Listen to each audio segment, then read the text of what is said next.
A paz de Cristo a todos vocês que têm nos acompanhado nos nossos louvores. Eu gostaria de compartilhar com vocês brevemente de um texto da Palavra de Deus que se encontra em Mateus 14, 22 a 33.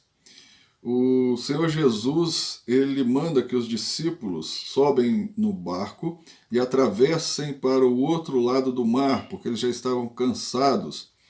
E eles sobem e obedecem a Jesus. Mas o que acontece? Há uma tempestade no mar. O versículo 24 diz que eles já estavam longe e foram açoitados pelas ondas porque o vento era contrário. E muitas das vezes nas nossas vidas as coisas parecem realmente estar tudo ao contrário. E continuando no texto, Jesus, no versículo 25, ele aparece andando sobre o mar. Os discípulos, eles estavam tão aterrorizados, eles estavam com tanto medo, como diz o versículo 26, que eles não conseguem perceber que é Jesus que está indo para junto deles. E muitas das vezes o medo, a tensão, o terror, às vezes até a falta de maturidade cristã, tem nos impedido de ver o poder de Deus e a ação de Deus nas nossas vidas.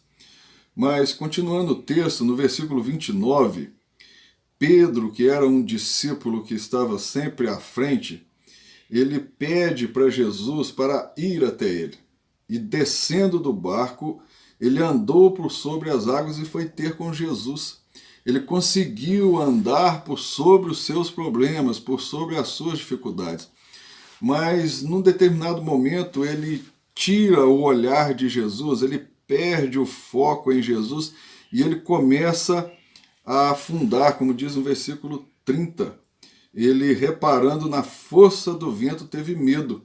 Ele tirou o olhar de Jesus e começou a submergir, e assim é com a nossa vida. Nós não podemos perder o foco em Jesus. E ele grita: salva-me, Senhor. Nós não podemos ter vergonha de dizer e de gritar: salva-me, Senhor, se for preciso. E aí Jesus prontamente, ele estende a mão, ele segura em Pedro e levanta-o e tira do mar e não deixa que ele afogue. E aí depois que ele dá essa lição aos discípulos, mostrando para eles que eles precisam de confiar em Jesus, que eles precisam de crer em Jesus mesmo nas tribulações, aí ele acalma o mar, ele tranquiliza o mar, e aí os discípulos adoram, eles adoram entendendo que Jesus é verdadeiramente o Filho de Deus e ele está acima dos nossos problemas. Que Deus o abençoe. Amém.